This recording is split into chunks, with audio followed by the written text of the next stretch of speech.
Hola, muy buenas tardes a todos y bienvenidos a un nuevo programa del canal de Vicente Fuentes y de la web ufopolis.com.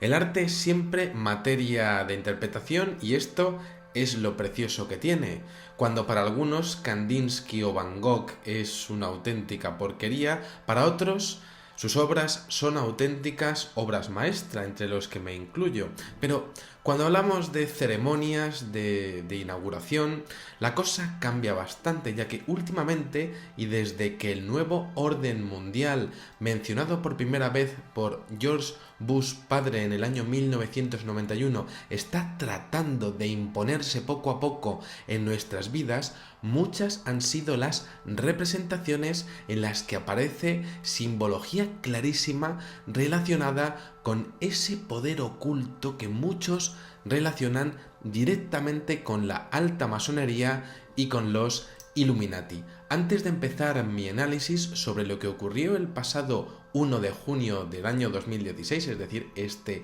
1 de junio, en la inauguración del túnel de San Gotardo, el túnel más largo del mundo, con su increíble ceremonia llena de simbología pagana, me gustaría exponer dos cosas para entender aún mejor, si cabe, lo que se vio allí. Se sabe desde hace décadas que existe una isla, la isla del Ciervo, asociada a la fraternidad de los Skulls and Bones y a las reuniones periódicas de los famosos Bohemian Grove, en donde acuden los altos mandamases de los estados más poderosos de la Tierra para tener supuestamente unos días de descanso. Es decir, aquí tenemos la isla del Ciervo. Ahí está esa simbología. Y también se sabe que esa sociedad ha tenido, según diferentes investigaciones independientes, referencias ineludibles a simbología relacionada con dioses babilónicos, incluyendo incluso declaraciones de sus miembros con claras referencias a cultos satánicos. Es decir, tenemos la primera referencia de esa representación de la isla del Ciervo, de Deer Island, y luego esos cultos satánicos relacionados con los supuestos Illuminatis. Bien, pues dicho esto, vamos a coger nuestra máquina del tiempo y vámonos muy cerquita del acelerador de partículas CERN, que tampoco es casual que haya ocurrido cerca de allí. Nos vamos al túnel de San Gotardo, 57 kilómetros de largo, el más grande del mundo, como decíamos, que atraviesa los Alpes, y aquí vamos a ver los primeros detalles con esos aviones cazas que anteceden la llegada de los principales mandamases de Alemania, Austria, Francia, Italia y Suiza. Es decir, es un acontecimiento de primer nivel. El túnel es bendecido por representantes de todas las religiones, y cuando los 1100 selectos invitados ya están en la silla y están ya sentaditos, todos bien comidos y bien bebidos, en ese pabellón dispuesto y preparado para tal evento, comienza una ceremonia extrañísima en donde vamos a ver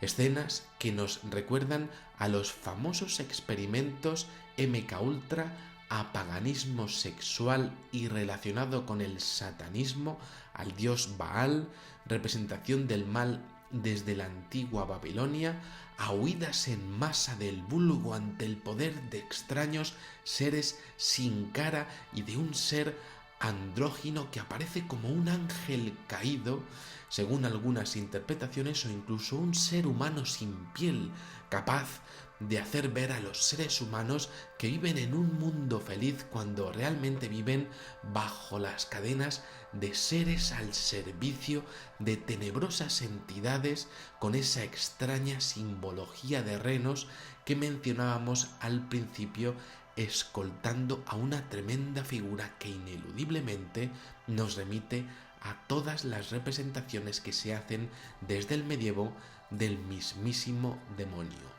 Todo esto bajo una atenta mirada de un ojo gigante que todo lo ve. Me parece una serie de elementos que desde luego pues no es la típica representación de guiñoles que podemos encontrar en una feria. Todo esto tiene un carácter completamente simbólico que tiene que ver con lo que sería un poder de esa gente selecta, escenificándolo en una gran obra con respecto a,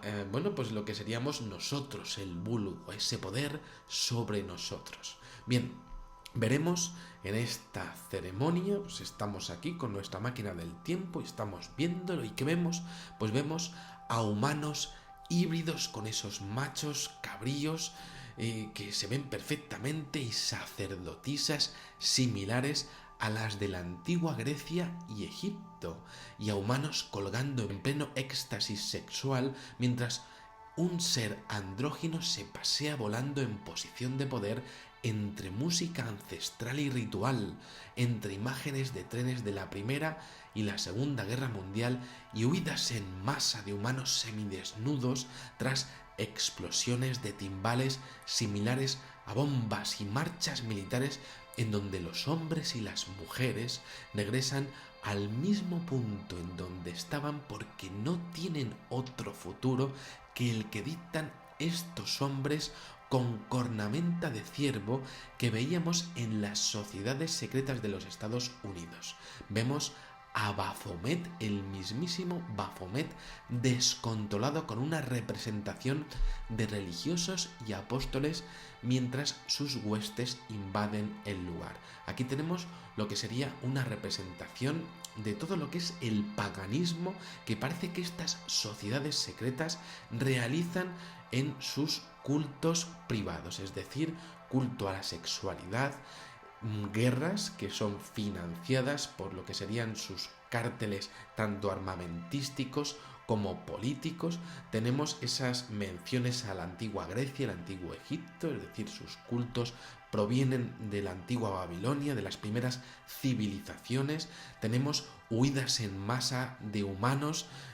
al respecto de pues la caída de bombas, que también aparece perfectamente allí, y esto escenificado en explosiones de timbales, es decir, ellos no se cortan a la hora de exponer ese poder tremendo, y además que terminan y escenificando con ese Baphomet descontrolado, con una representación religiosa que no puede con él, como si el mal ya hubiese invadido la tierra y ellos mismos fuesen los herederos, los representantes, siendo además gustosos de hacer una escenificación pública de eso. Vemos en nuestro viaje con esta máquina del tiempo, nuestra máquina preferida, el símbolo de transformación de nuestra sociedad a través del escarapeo, el escarabajo egipcio, otra vez con Baphomet detrás, el mismísimo demonio, y cómo los comportamientos de los actores cambian tras la aparición de estos personajes, de ese ser andrógino con alas y de los que llevan cornamentas. Entre la confusión y el desenfreno, el sonido de campanas rituales y seres humanos haciendo representaciones de cópulas, pues lo que podemos decir tras cantar y escenificar sonidos graves que son los mismos que veíamos en la película de Ice White Shad de Stanley Kubrick, que realmente pues trataba de exponer la realidad que habría en estos grupos secretos. Observamos cómo son los propios trabajadores los que llevan los trenes que llevan a sus semejantes a semejante destino bajo la dominación de toda esta gente, como si no hubiese otra manera de vivir, y ellos lo ponen perfectamente visible, ¿no? ¿Cómo ha podido pasar todo esto? Vamos otra vez al principio. Como tenemos una máquina del tiempo, podemos irnos para atrás en la ceremonia y vemos el inicio y de forma exacta y pormenorizada todo el tema, y vamos al desarrollo y vemos a la gente de todas las edades, salen unos cuantos saliendo en marcha militar, es decir, aquí son ellos los que dictan las guerras, no nosotros no votamos las guerras, son los políticos, y eso es una representación casi como si se estuviesen riendo de nosotros, y vemos a la gente saliendo señalándose la cabeza como si ellos realmente tuviesen el poder de comernos la cabeza y de decirnos realmente qué tenemos que pensar, cómo tenemos y por quién tenemos que morir, la patria, unos sentimientos que muchas veces que es realmente una escenificación ni más ni menos que de una ansia de poder y de ganar dinero de unos señores que no tienen otra cosa que hacer nada más que luchar por unos recursos que deberíamos de compartir entre todos. Aquí vemos continuamente cómo vemos un poder que lógicamente controla su vida, están todo el rato tocándose en la cabeza nuestra vida. Y como decíamos, otros trabajadores llegan al final y vuelven y se reincorporan el ciclo de la vida, como si no hubiese otra salida para nosotros. Y acto seguido, en el inicio de la ceremonia, vemos el primer tren, ¿no? Con la música tribal, las visiones de trenes antiguos de muy mal gusto, ¿no? De la Primera y de la Segunda Guerra Mundial. Podríamos decir que es una escenificación de la historia de la historia de la industria ferroviaria, pero teniendo en cuenta que aparece Baphomet y el demonio por ahí, pues me parece bastante chusco todo el tema, ¿no? Vemos cadenas, vemos huidas, vemos el sonido de una bomba que los tira a todos al suelo y todos huyen, incluso hay uno que se queda en el suelo y hay un hombre que lo recoge, es decir, como si ellos supieran lo que están haciendo, pero no hacen nada por evitarlo. Vemos también, evidentemente, son representaciones, hay bailes y todo esto es muy, muy personal, pero sí que, por si fuera poco, vemos a esas sacerdotisas con una ceremonia sexual y ritual con polvos alrededor, como en el antiguo Egipto, mientras ese ser andrógino emerge entre humanos, colgando aparentemente sin movimiento y sin vida. Pero el ser domina la escena y los que cuelgan tratan de liberarse sin poder por el poder de ese ser andrógino, y lo veo, y cuando hago mi análisis, pues esto me produce sensaciones increíbles, cuando veo que en las esquinas aparecen manantiales de agua, y esto aparece como un gesto de evocadora y aterradora purificación de un poder al que no podemos acceder por sus alas y que se basa irremediablemente en la dominación y en la muerte de los de arriba sobre los de abajo, es decir, como si ellos estuviesen viendo que sus actos realmente están purificando lo que ellos creen, y ahí aparecen esas cataratas de agua.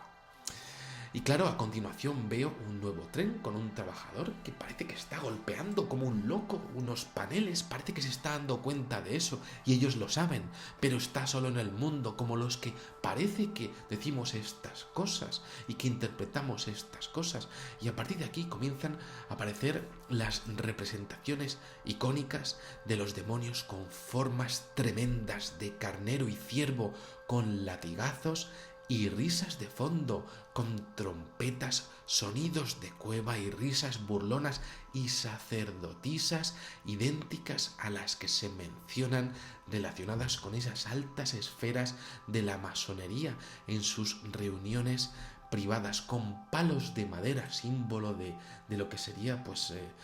contacto con la naturaleza, como si ellos realmente casi estuviesen honrando con sus actos brutales, que se creyeran que están honrando a la madre tierra, cuando lo que hacen con esos cuernos de ciervo pues es realmente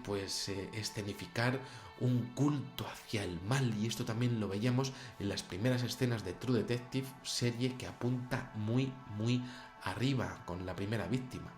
Aquí se observa que al sonido de los tambores se corre en círculos y claro, pues todos como si estuviésemos ante realmente un bombardeo, y todo el mundo se vuelve loco y se observa que los comportamientos de las mujeres son automáticos, como los que se exponían en los informes de los famosos MKUltra de la CIA. Y claro, encontramos a seres que acompañan a esas representaciones del dios Baal, que aparece continuamente junto a hombres sin rostro, una representación de nuestra falta de identidad para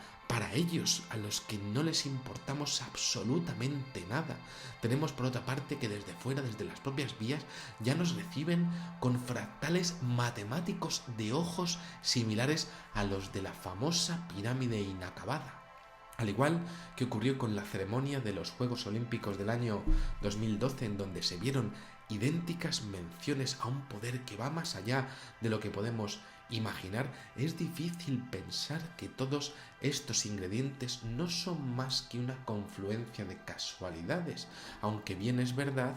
que esto es una interpretación absolutamente personal sobre un hecho artístico y que cada uno, con respeto, puede tener la suya. Si es así como puede plantearse, y creo que así es, al menos en parte,